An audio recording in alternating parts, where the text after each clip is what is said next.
Stop. Right now. Imagine this. You are about to climb into the ground. Not into a trench, not into a bunker, into a hole in the earth that is so small, so tight, that you have to take your helmet off just to fit your head through the opening.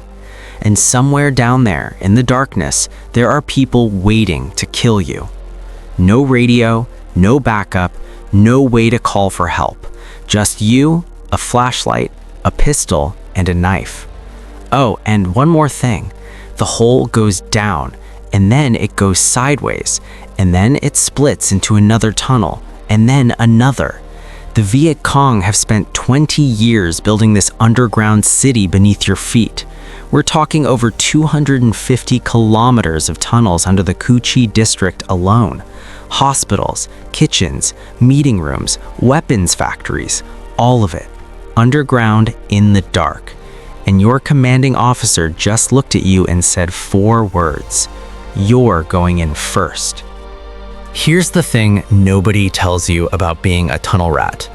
Nobody ordered you to do this. You volunteered. The US Army figured out pretty quickly that their average soldier, 6 feet tall, broad shoulders, full kit, physically could not fit into these tunnels. The Vietnamese had built them for Vietnamese bodies, small, tight, deliberate. So they needed someone smaller, someone crazy enough, someone who could function when every single nerve in their body was screaming, "Get out!" That someone became known as a tunnel rat. And you are 5'7", 140 pounds, young enough to still think you are invincible. Your kit going in is almost nothing. You strip everything off. No rifle, too long, can't turn around with it. You take your M1911 pistol, 45 caliber, 7 rounds. You take a bayonet knife on your belt. You take a flashlight, but here's the terrifying part. You use it as little as possible, because light in a tunnel tells the enemy exactly where you are. Most of the time, you go in the dark. Most of the time, you use your hands to feel the walls. Most of the time, the only way you know something is wrong is when you feel it before you see it. The hole is in a clearing.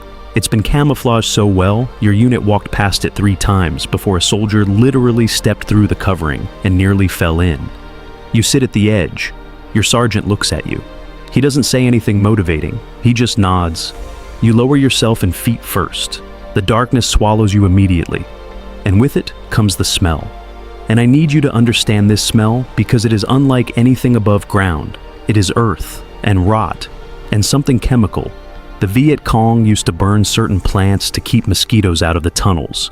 And underneath all of that, something metallic, something that your brain recognizes before your conscious mind does. Blood. Old blood. This tunnel has been used for a very long time. The tunnel is maybe 3 feet wide and 4 feet tall at best. You are bent almost completely in half moving forward. Your hands press against the cool, damp earth walls. The soil is packed so hard by decades of use, it almost feels like concrete. You click the flashlight on for exactly 3 seconds. Scout ahead. Click it off. You saw enough.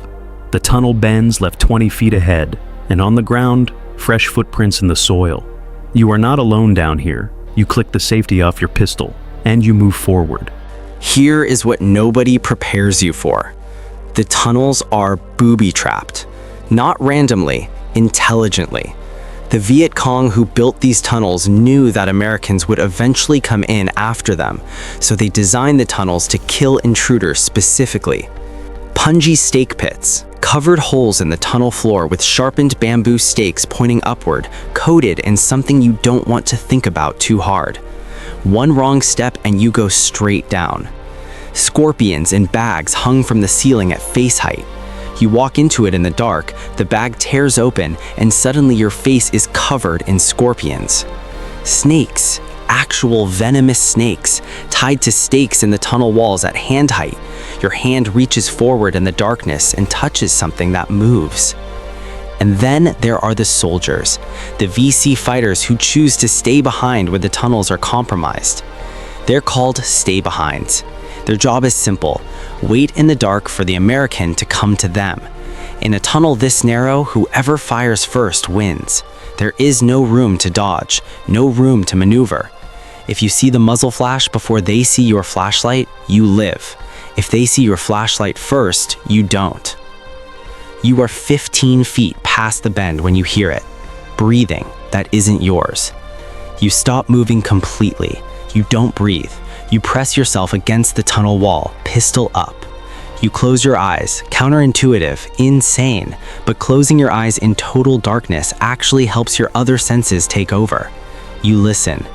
10 feet ahead, maybe 8. The breathing is controlled, deliberate, a trained fighter, not panicking. Neither are you, because panicking in a tunnel this small means you die. You wait. They wait. 30 seconds feel like 30 years. And then you see it. The tiniest, most faint orange glow, the cherry of a cigarette. They just gave away their position. You raise your pistol toward the glow. You fire twice. The sound in that enclosed tunnel is so enormous, it feels like your eardrums have been physically struck with a hammer. Your ears ring so hard that the ringing becomes the only thing you can hear. Gunpowder smoke fills the tunnel immediately, and you are choking, eyes burning, completely blind. You reload by feel, hands shaking but trained. 7 rounds back in. You wait again. Nothing moves. You click the flashlight on. He was 8 feet away. You push forward because that is your job. Past the body, past the smell, forward. And what you find deeper in the tunnel system is something that shocks even you. Because you knew these tunnels existed, but actually being inside them, actually seeing what the Vietnamese built down here with hand tools, in secret, over 20 years, it changes something in your understanding of this war.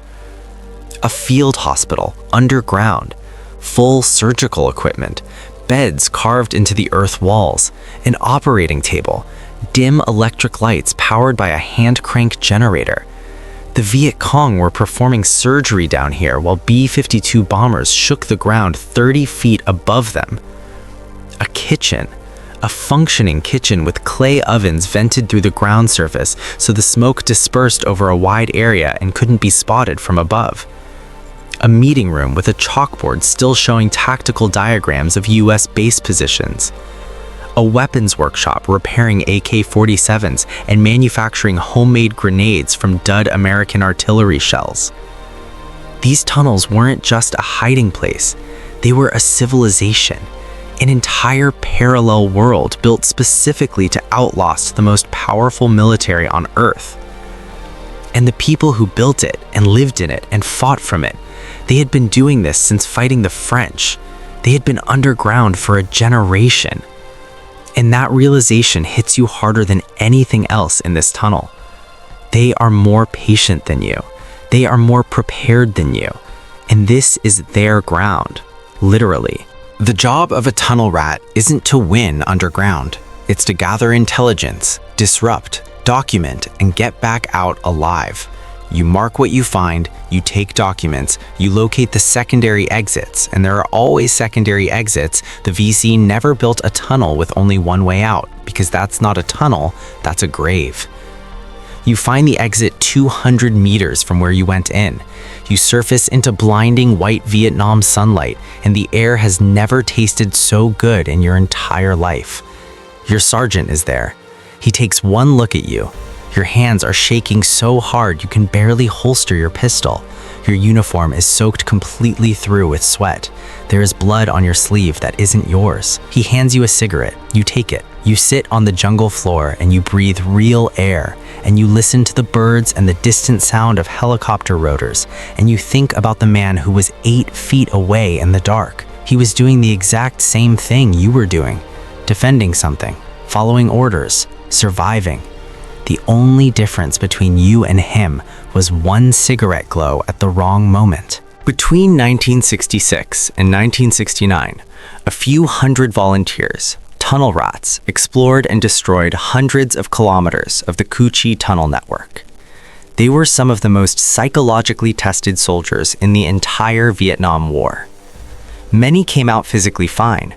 Very few came out unchanged. The Cu Chi tunnels still exist today. They are a tourist site in Vietnam. You can go in. They've widened them for Western visitors. They've added lights. And even with all of that, even wide, even lit, people still feel it the moment they go underground. That feeling of the earth closing around you. That understanding that somewhere in that darkness, someone was waiting. If this story gave you that feeling, even a fraction of it, smash that like button and subscribe. These men's stories deserve to be told this way.